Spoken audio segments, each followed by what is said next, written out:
Bonjour, bienvenue dans cette première partie du manuel d'écriture avec Marine, c'est moi Marine. On commence par des conseils généraux d'écriture avec la première partie qui est la créativité et l'engagement.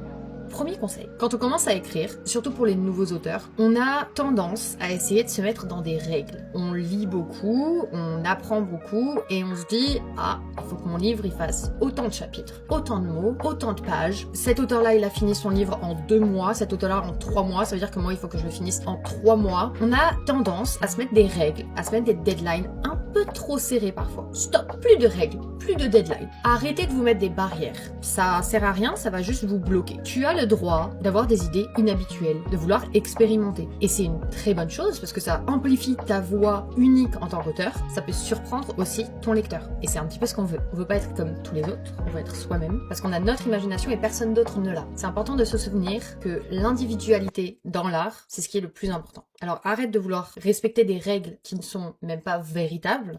Fais comme tu veux, fais ta vie. Deuxième conseil, regarde des films, écoute des chansons, regarde des séries, lis des livres. Utilise absolument tout ce qu'il y a autour de toi pour t'inspirer. L'art crée l'art. On s'inspire par l'art. Troisième conseil, il faut que tu te fasses plaisir. Si tu te fais pas plaisir, si tu te fais chier à écrire, excusez mon langage, ça va se ressentir sur la page. Il faut que ce que tu écrives te passionne. Il faut que ça aille chercher quelque chose en toi qui t'excite à écrire, qui te donne la niaque à écrire. Il faut que tu aimes ce que tu écris. Pense à ce que toi tu aimes écrire, à ce que tu aimerais écrire, à comment tu aimerais l'écrire et écris-le. Quatrième conseil, tu as le droit de prendre des pauses. Je parle pas de pauses entre 2 sessions d'écriture. Non.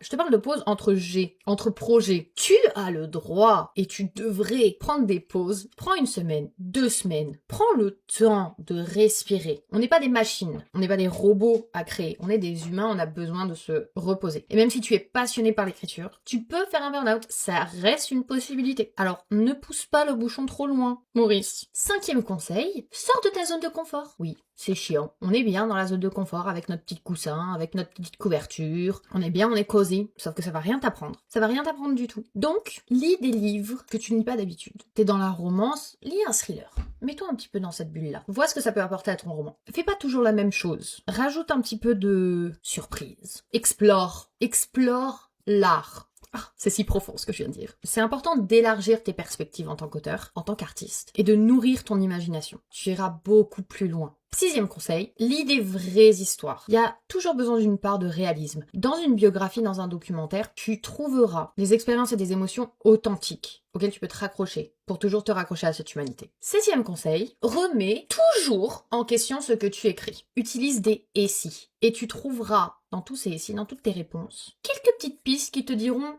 « c'est intéressant ». Ça donne un petit peu de l'inattendu. Pose-toi des « et si » et inspire-toi de tes réponses. 8e conseil, observe les gens autour de toi. Tu te poses dans un parc et tu regardes. Qu'est-ce qu'ils font? Qu'est-ce qui se passe? Comment est-ce qu'ils sont? Tu peux même prendre de quoi écrire comme ça un tout petit texte où tu décris comment la mamie là-bas, au fond du parc, elle donne à manger aux pigeons. Ou comment le fils et son père sont en train de se balader comme ça. Et ça enrichira la façon dont tu écris. 9e conseil, connecte-toi à tes émotions. Quand tu écris une scène, quand tu écris un livre, tu donnes une partie de toi-même au lecteur. Ça, c'est un fait. Tu ne peux pas écrire si tu ne ressens pas. C'est pour ça que l'art ne peut pas être créé par des robots. Arrêtez donc avec ce nonsense-là. Connecte-toi à tes émotions. Il faut que tu ressentes de la joie. Il faut que tu ressentes de la colère, de la tristesse. Il faut que tu ressentes avec tes personnages. Sinon, leurs émotions seront peut-être pas authentiques. 10e conseil. Expérimente différents styles d'écriture.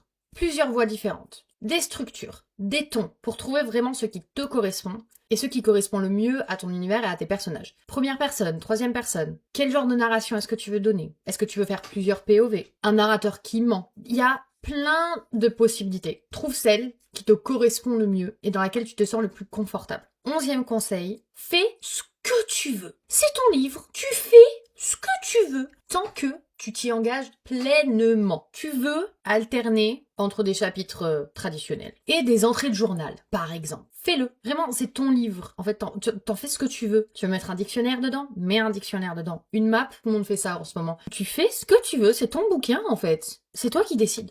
12e conseil, qui est plus un avertissement. Ne cède pas à un autre projet quand tu es déjà en train de travailler sur un projet. C'est la pire des choses à faire. Tu notes tes idées sur un petit post-it, dans un carnet, et tu reviendras dessus. Finis ton projet d'abord. Tu finis ton jet, et après on en reparlera. Et 13e conseil, qui n'est pas vraiment un conseil, qui est plus un fait. Parfois, il y a des histoires qui sont pas faites pour être écrites. Mais c'est comme ça. Tu as le droit d'abandonner un projet. Si ça avance pas, si tu le sens pas, va savoir combien de projets j'ai abandonné avant de finir mon livre. Mais je t'en supplie, ne le supprime pas. Parce que peut-être que actuellement tu ne sais pas où est-ce qu'il va. Mais tu sais pas, dans 2 ans peut-être, si tu retombes dessus, et là, bam. Éclair de génie, tu sais où est-ce que tu dois aller avec. Et là, tu le finis. Ne supprime rien. Voilà, c'est tout. La prochaine fois, ce sera des conseils sur la discipline. Parce que c'est ce qui nous manque beaucoup. De la discipline. Et quand je dis nous, c'est moi. Voilà, soyons honnêtes. Bye.